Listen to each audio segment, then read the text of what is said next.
At about 2 a.m. on March 23, 2005, isomerization unit operators began introducing highly flammable liquid hydrocarbons into the raffinate splitter tower. In normal operations, only about 6.5 feet of liquid should be present in the bottom of the tower. Near the base of the tower, there was a level indicator that measured how much liquid was inside and transmitted this information to the control room. However, this indicator was not designed to measure any liquid above the 10-foot mark, and above that point, operators would have no idea how high or how dangerous the level was. A high-level alarm activated and sounded in the control room when the tower overfilled, but a second redundant alarm failed to activate. By 3:30 a.m., the feed was stopped, and the level indicator showed that the liquid had filled the bottom 10 feet of the tower. We now know that this indicator was not providing accurate readings. We calculate that the tower was actually filled above the range of the indicator to a height of about 13 feet. At about 9:50 a.m., operators began circulating the liquid feed and adding more liquid to the already full tower. Even though the liquid was going into the tower, there was no flow out as specified in the startup procedures. The valve that controlled the liquid flow out of the tower was left closed. 10 minutes later, at about 10 a.m., operators lit burners on the furnace to begin heating up the feed, part of the normal process. Unknown to operators, the tower continued to fill rapidly with liquid to more than 20 times the normal level. We now calculate that the level reached 138 feet inside the tower, while the inaccurate level indicator told operators that the liquid was below 10 feet and falling. Around 12:40 p.m., a high-pressure alarm was activated. 2 burners were turned off in the furnace to lower the temperature. The valve specified in the procedures for controlling pressure didn't work, so an operator used a manual chain valve to vent gases to the blowdown drum and into the atmosphere.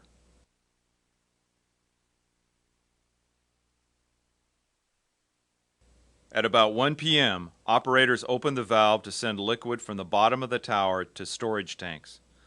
This should have improved conditions inside the flooded tower, but the liquid at the bottom of the tower was very hot, and as it exited through the heat exchanger, it suddenly raised the temperature of the feed going into the tower by over 150 degrees. By 1:05 p.m., the liquid entering the tower was beginning to boil and expand, causing the level inside the tower to increase further. At 1:10 p.m., the tower began overflowing liquid into the piping off the top of the tower. Liquid built up in this vertical piping and exerted great pressure on the emergency relief valves 150 feet below. At 1:14 p.m., the 3 emergency valves opened and liquid began flooding the blowdown drum at the other end of the isomerization unit. Some liquid overflowed from the blowdown drum into a process sewer, but the high-level alarm on the blowdown drum didn't go off. The drum filled completely, and bystanders saw a geyser-like eruption from the top of the blowdown stack. The eruption lasted about 1 minute. Liquid fell to the ground, creating a large flammable vapor cloud. This model predicts how far the vapor cloud expanded across the area just 1 minute after the release began from the stack. At 1:20 p.m., the cloud ignited, causing a series of explosions. The CSB believes the vapor cloud was most likely ignited by a diesel pickup truck parked about 25 feet from the blowdown drum. The next computer simulation shows how the blast pressure wave is predicted to have moved after the cloud was ignited.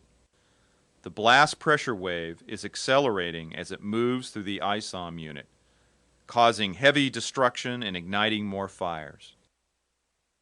This is the area where 2 trailers were destroyed, fatally injuring 15 contract workers.